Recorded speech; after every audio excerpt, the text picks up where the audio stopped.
അപ്പോൾ ഗായ്സ്, ഞാൻ ഇന്ന് വന്നിട്ടുള്ളത് ഗവൺമെൻറ് ഹോസ്പിറ്റലിലെ ഡെലിവറിനെ കുറിച്ച് പറയാനാണ്. പ്രൈവറ്റ് ഹോസ്പിറ്റലിൽ പോയിട്ട് ഡെലിവറിക്ക് ഗവൺമെൻറ് ഹോസ്പിറ്റലിൽ പോകാൻ പേടിക്കുന്ന ആൾക്കാർ കുറേ ഉണ്ട്. പൈസയ്ക്ക് ബുദ്ധിമുട്ടുള്ള ആൾക്കാരാണെങ്കിൽ അവർക്ക് വേണ്ടിയിട്ടാണ് ഈ വീഡിയോ. ഒന്നും പേടിക്കേണ്ട. ഞാൻ ഒരാളെ മോനെ പ്രൈവറ്റിൽ നിന്നും മോളെ ഗവൺമെൻറ് നിന്നാണ് പ്രസവിച്ചത്. മീൻസ് എൻ്റെ ആഗ്രഹമായിരുന്നു. എൻ്റെ ഉമ്മക്ക് പേടിയാണ് ഗവൺമെൻറ് ഹോസ്പിറ്റലിൽ എന്തിനും പോകാൻ പേടിയാണ്. അതിനെന്തെങ്കിലുമൊക്കെ റീസൺ ഉമ്മക്ക് ഉണ്ടായിട്ടുണ്ടാവും, അതുകൊണ്ടാണ്.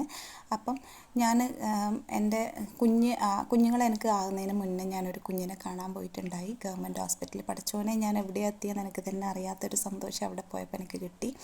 ഞാൻ സ്വർഗത്തിലാണ് പോയി, എന്താ ഒന്നും തിരിയുന്നില്ല. ഒക്കെ വെള്ളപ്പെട്ട് ചോര കുഞ്ഞുങ്ങൾ എത്ര എണ്ണത്തിനാണ് മാഷാ അല്ലാഹ് ഞാൻ അന്ന് കണ്ട്. അപ്പോൾ എനിക്ക് ഭയങ്കര സന്തോഷമായി. ഈ പ്രൈവറ്റ് ഹോസ്പിറ്റലിൽ പോയാൽ വെച്ചാൽ നമ്മളെ കുഞ്ഞിനെ മീൻസ് നമ്മൾ ഒരാൾക്ക് ഒരു കുഞ്ഞ് അങ്ങനെയുള്ള കോലത്തിലാണ് തരിക. അപ്പോൾ ആ കുഞ്ഞിനെയും കൊണ്ട് നമ്മൾ ഉള്ളിൽ നിന്ന് ഭക്ഷണം കഴിക്കുന്നത് അതും നമ്മൾ ഒറ്റയ്ക്ക് കഴിക്കുക, അങ്ങനെയൊക്കെയാണ്. അങ്ങനെ കൂടുതൽ ആളൊന്നുമില്ല. ഇതാകുമ്പോൾ ഗവൺമെൻറ്റിൽ പോയാൽ ഒരുപാട് ഗർഭിണികളൊക്കെ നമ്മൾ സെയിം സിറ്റുവേഷനിലുള്ള ആൾക്കാർ. അപ്പോൾ എല്ലാവരും ഭക്ഷണമൊക്കെ കഴിക്കുമ്പോൾ ഒരു മാതിരി എല്ലാവരും സ്കൂളിൽ നിന്നൊക്കെ പോയിട്ട് ഭക്ഷണം കഴിക്കുന്നവർ എല്ലാവരും ഒരുമിച്ച് കഴിക്കുക, അങ്ങനെയൊക്കെ ഒരു പ്രത്യേക അനുഭവമാണ് ഈ ഗവൺമെൻറ്റിലുള്ള. അപ്പോൾ എനിക്കത് അതിലേക്ക് പോകണമെന്ന് ഭയങ്കര ഇൻട്രസ്റ്റ് ഉണ്ടായ ഒരാളാണ് ഞാൻ. ഞാൻ പ്രസവിക്കാൻ പോകുന്നതാണെങ്കിൽ എനിക്ക് വേദനകൾ അതൊക്കെ എല്ലാവർക്കും ഉണ്ട്, അതിൻ്റെ ടെൻഷൻ വേറെയുണ്ട്. പക്ഷേ അതിനൊക്കെ പുറമെ ഒരുപാട് ഗർഭിണികളെ കണ്ടതും ഒരുപാട് കുഞ്ഞുങ്ങളെ ഞാൻ കാണുമല്ലോ, വെയിറ്റിംഗ് മീൻസ് അങ്ങനെയുള്ളൊരു സന്തോഷം. നമ്മളെ വാർഡിലേക്ക് മാറ്റുമ്പോൾ ഒക്കെ നിരന്ന് കിടക്കുകയാണ്. റബ്ബേ, ഒന്നും പറയണ്ട. ഞാൻ പോയത് അമ്മയും കുഞ്ഞെന്ന് പറയുന്ന ഹോസ്പിറ്റലാണ്. അത് പറശ്ശിനിയിലാണ്.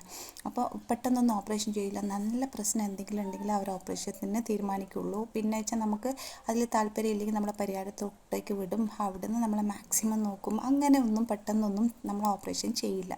പിന്നെ നമ്മളെ ബില്ലിൻ്റെ കാര്യത്തിലാണെങ്കിൽ പ്രൈവറ്റ് ഹോസ്പിറ്റലിൽ പോയാൽ നമ്മൾ ശരിക്കും നമ്മൾ വിചാരിക്കുന്ന പോലെ ഒന്നല്ല. ബില്ല് നമ്മളെ ഒരുമാതിരി കോലത്തിലാണ് ഉണ്ടാവുക. നല്ല ബില്ലാണ്. എൻ്റെ മോന് 1,20 ഞാനൊരു പ്രൈവറ്റിൽ നിന്നായതുകൊണ്ട് മോളെ എനിക്ക് ഫ്രീ ആയിട്ടാണ് ഗവൺമെൻറ്റിൽ. അപ്പം പിന്നെ വെച്ചാൽ നമ്മൾ എന്താ ഏടുന്നും കിട്ടാത്തൊരു സന്തോഷമാണ് എനിക്ക്. പ്രൈവറ്റിൽ നിന്ന് പ്രസവിച്ചപ്പോൾ എനിക്ക് നമ്മളെ കുഞ്ഞിനെ പെട്ടെന്നൊന്നും തരില്ല. അവർ NICയിലിടും. അപ്പോൾ NICയിലിട്ട് നമ്മൾ ഈ പ്രസവിച്ച ആ ഒരു ശരീരം വെച്ചിട്ട് നമ്മളെ കുഞ്ഞിനെ പാൽ കൊടുക്കാൻ അവർ വിളിക്കുമ്പോൾ നമ്മൾ ഒരു വയ്യാണ്ട് പോയിട്ട് അവിടെ ഇരുന്നിട്ട് അതൊക്കെ ഭയങ്കര ബുദ്ധിമുട്ടാണ്. നേരെ മറിച്ച് കുറേ ദിവസം NICയിൽ അവിടെ കിടത്തിന് മോനെ. നേരെ മറിച്ച് ഗവൺമെൻറ്റിൽ പോയപ്പം പൊന്ന് പോലത്തെ കുഞ്ഞു പൈതൽ കുഞ്ഞുങ്ങളെ അപ്പം തന്നെ ഓരോരാളെ കയ്യിലോട്ടും അടുത്തിലോട്ട് കൊണ്ടുവന്ന് കിടത്തി തരിക. റബ്ബേ, അതിനേക്കാളും വലിയ സന്തോഷം എന്താ വേണ്ടേ? അപ്പം നമ്മളെ കുഞ്ഞ് അതുവരെ നമ്മളെ വയറ്റിലുണ്ടെങ്കിലും നമ്മൾക്ക് കൈ കിട്ടാണ്ട് NICൻ്റെ കോലായിൽ പോയിട്ട് അവിടെ വാതുക്കെ പോയിട്ട് നിൽക്കുമ്പോൾ ഭയങ്കര സങ്കടമാണ് ശരിക്കും പറഞ്ഞാൽ. അപ്പം ഞാൻ ചിന്തിച്ചത്, എത്ര കുഞ്ഞുങ്ങൾ പ്രസവിച്ചു, ഒരു കുഞ്ഞിനെ NICയിലും ഇടേണ്ട വന്നിട്ടില്ല. ഒക്കത്തിനും ഉമ്മാൻ്റെ അടുത്തോ അമ്മേൻ്റെ അടുത്തോ ചേർന്ന് കിടന്നിട്ടൊക്കെ കാണുമ്പോൾ ഭയങ്കര സന്തോഷമാണ്.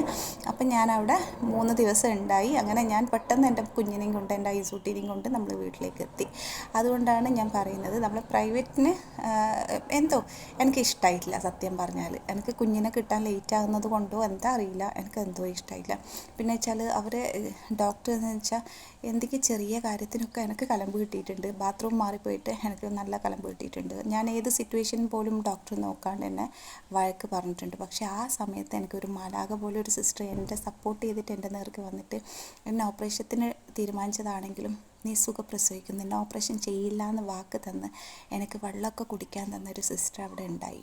അത് പിന്നെ ഞാൻ പോയിട്ട് ഒക്കെ കഴിഞ്ഞ് ഞാൻ പോയിട്ട് ആ സിസ്റ്റർ അവിടെ ഇല്ല, അവിടുന്ന് പോകേണ്ട വന്നു എന്ന് പറഞ്ഞു. എന്നെ സപ്പോർട്ട് ചെയ്യുന്നതിൻ്റെ പേരിലാണോ ആൾ പോകേണ്ട വന്നതെന്ന് എനിക്കറിയില്ല. പക്ഷേ എന്തോ എനിക്ക് വലിയ ഇഷ്ടമായി. പേര് പോലും എനിക്കറിയില്ല. ഞാൻ തേടുന്നുണ്ട്. എവിടെയെങ്കിലും ഞാൻ മീൻസ് എവിടെ ഹോസ്പിറ്റൽ ആ ഒരു ലെവലിലേക്ക് ഞാൻ ആ റൂട്ടിലൊക്കെ പോകുമ്പോൾ ഞാൻ തേടലുണ്ട്. പക്ഷെ എനിക്ക് ഒരിക്കലും മുഖം മറക്കില്ല. ഇൻഷാ അല്ലാഹ് എനിക്ക് ആളെ കണ്ടുപിടിക്കണം. നോക്കാം, നമുക്ക് പറ്റുമോ എന്നറിയില്ല കേട്ടോ. എന്നാലും ഞാൻ ട്രൈ ചെയ്യും. ഒരു മോനുണ്ട് എന്നൊക്കെ പറഞ്ഞിട്ടുണ്ടായി അന്നേരത്ത്. ബാക്കിയൊന്നും എനിക്ക് പറ്റിയില്ല. എൻ്റെ ഒരു സിറ്റുവേഷൻ അങ്ങനെയായിരുന്നു. അപ്പം ആരും മറക്കണ്ട, നമ്മൾ ഏറ്റവും നല്ലത് നമ്മൾ ഗവൺമെൻറ് ഹോസ്പിറ്റലിൽ തന്നെയാണ്. പിന്നെ സ്റ്റിച്ചിൻ്റെ കാര്യത്തിൽ ഗവൺമെൻറ്റിൽ കുറച്ച് പ്രശ്നങ്ങൾ വരുന്നുണ്ട്. അതിന് നമ്മൾ ചെയ്യേണ്ടത് വെച്ചാൽ ഡിസ്ചാർജ് ആയിക്കഴിഞ്ഞാൽ ഓൺ ദി സ്പോട്ട് തന്നെ നമ്മൾ നേരെ ഒരു പ്രൈവറ്റ് ഹോസ്പിറ്റലിലോട്ട് പോയിട്ട് ഒന്ന് നമ്മളെ കാണിക്കുക. കാരണം വെച്ചാൽ നമുക്ക് സ്റ്റിച്ചിൻ്റെ കാര്യത്തിൽ ഗവൺമെൻറ്റിൽ കിട്ടുന്ന മരുന്ന് മാത്രമേ അവർക്ക് തരാൻ പറ്റുള്ളൂ. ആ റൂൾസ് പ്രകാരം ഉള്ളതേ ഉള്ളൂ. അപ്പം നമുക്ക് പ്രൈവറ്റിൽ നിന്ന് അതിൻ്റെ മരുന്ന് കിട്ടുകയാണെങ്കിൽ, മീൻസ് നമുക്ക് എന്താ ടാബ്ലറ്റ്സോ ഓയിൽമെൻറ്റ് അങ്ങനെ സ്റ്റിച്ചിന് തരികയാണെങ്കിൽ നമുക്ക് പെട്ടെന്ന് ഉണങ്ങാനുള്ളത് പ്രൈവറ്റിൽ നിന്ന് കിട്ടുന്നുണ്ട്. അപ്പോൾ അത് പ്രൈവറ്റ് പോയിട്ടൊന്ന് കാണിച്ചിട്ട് എഴുതിയിട്ട് നമുക്ക് ഒരു പ്രശ്നവും ഇല്ലാണ്ട് നമുക്ക് നമ്മളെ ഗവൺമെൻറ് ഹോസ്പിറ്റലിൽ പോവാം. അപ്പം നിങ്ങൾ പേടിക്കേ വേണ്ട. പൈസ ഇല്ലാത്ത ആൾക്കാർക്ക് വേണ്ടിയിട്ടുള്ളതാണ് ഈ ഒരു വീഡിയോ. എന്തായാലും കാണണം, ആരും കാണാതെ പോകരുത് എന്നാണ് എൻ്റെ ദുആ ഇൻഷാ അല്ലാഹ്. അപ്പോൾ എൻ്റെ വീഡിയോസ് ഇഷ്ടമായെങ്കിൽ ലൈക്ക് ചെയ്യുക, സബ്സ്ക്രൈബ് ചെയ്യുക, ഷെയർ ചെയ്യുക. Okay, by.